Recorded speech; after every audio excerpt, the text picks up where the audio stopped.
नमस्कार दोस्तों, स्वागत है हमारे YouTube चैनल पे। आज हम लेकर आए हैं दोस्तों प्यारा सा छठी माता का गीत। पसंद आए तो हमारे चैनल को लाइक करें, शेयर करें, सब्सक्राइब करें, हमारा सपोर्ट करें, हमारे चैनल को आगे बढ़ाएं। दोस्तों गाना जैसा भी लगे कमेंट में ज़रूर बताएं। धन्यवाद। गौआ बहराए का पोखरा ओ पे कदमी का पेड़, ओ पे कदमी का पेड़, ओही तारे सोना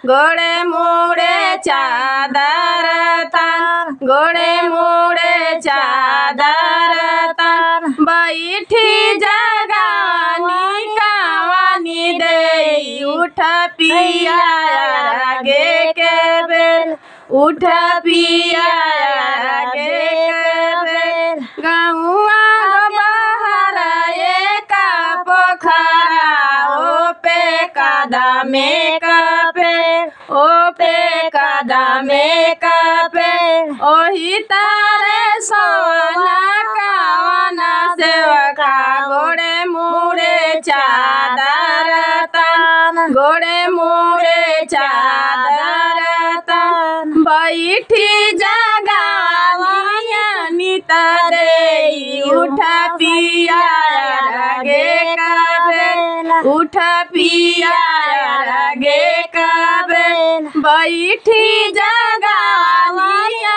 निता दे, उठ पिया आगे का बेल, उठ पिया आगे का बेल। धन्यवाद दोस्तों, गाना जैसा भी लगे कमेंट में ज़रूर बताना।